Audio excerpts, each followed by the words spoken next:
Who's making the choice, guys? This right here is a question you have to ask yourself. Are you making the choice in your life to be happy despite of your circumstances? Or are you allowing others to dictate how you're going to feel day to day? So something I went through in my stand was, depending on how my husband treated me or other people, dictated how I was going to feel. And it was only until God delivered me from the people-pleasing spirit that I finally had peace. I could literally be talked about like you wouldn't believe right in front of me sometimes. And I would literally not give it a second thought. I no longer cared what people thought of me. And I'm telling you right now, if you're allowing anyone, including your spouse, to choose whether you're going to be happy and have peace and joy from day to day, you're doing it wrong.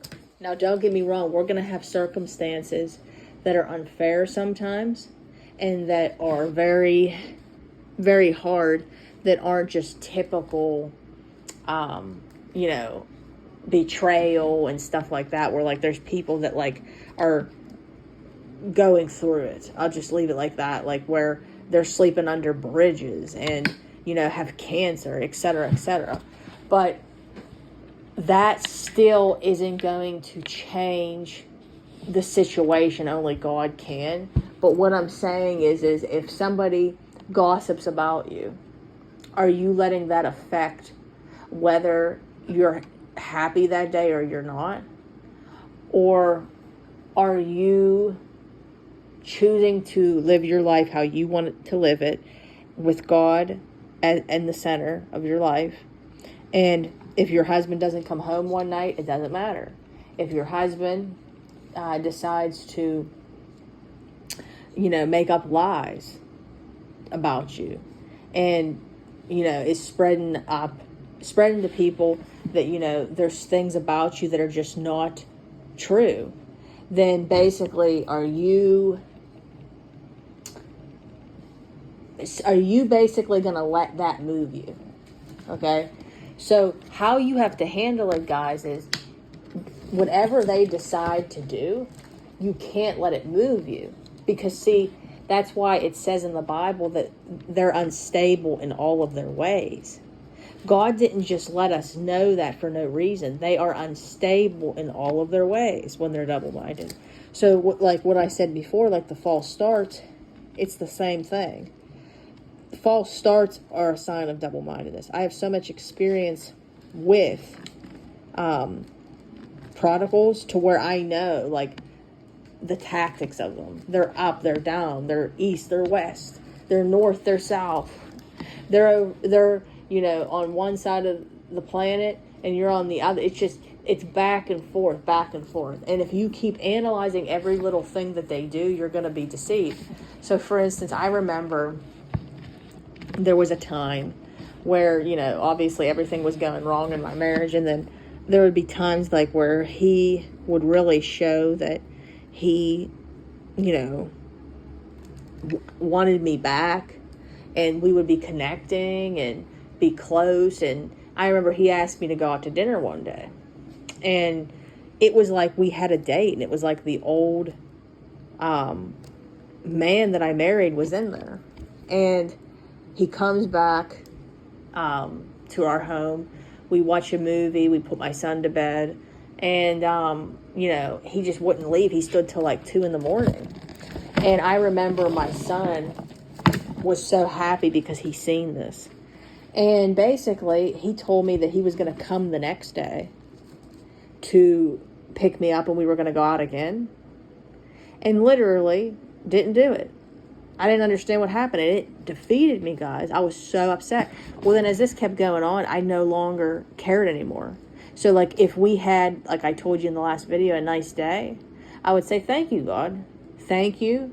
And if he didn't, fall through with what he said, I definitely did hold him accountable when I had the chance. But I didn't let it affect me no more. Because as long as you do that, you're going to stay stuck. So anyways, guys, you have to set proper boundaries with people. And something I noticed with is in this stand, you're going to get a lot of people that give advice you're not even asking for. And they'll say, oh, you know, you shouldn't be standing. And they have so much to say about this. Well, guess what? You need to say, first off, we're not going to talk about my marriage. We can talk about anything else, but we're not going to talk about my marriage. And if you have something to say about it, then I'm going to have to stay away. And you're going to see that God's going to lead you to set boundaries with people to be able to protect your peace. And if you feel the need to say anything, say, look, I don't understand what I'm doing from day to day. And if you can't accept that I'm still figuring this out with God and I'm going day to day on the motions of this, then we're probably just not going to be able to be around each other. And if they can't respect your boundaries, they don't have to like your boundaries, but if they can't respect them, then you just got to move on, guys.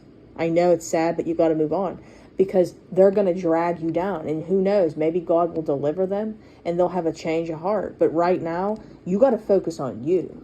Your support system are the people that support this. That's why I have this group. I have the group so you have a support system. Me, I'm your biggest supporter. Okay? So you have people to communicate with this. You don't need to have naysayers in your life that are discouraging you and bringing you down. Okay? At the very least, they need to respect your boundaries. All right, guys, so that's what I wanted to say. Remember, don't let people dictate whether your day is going to be good or bad. Okay? You have a wonderful night. Again, join the Facebook group, Dead Marriages Redeemed. You can email me at deadmarriagesredeemed@gmail.com in order to get book a session, $30 for 30 minutes, $50 for an hour. And then other than that, like, share, subscribe to the channel. I appreciate every single one of you guys. I love you all, and you have a wonderful night. God bless.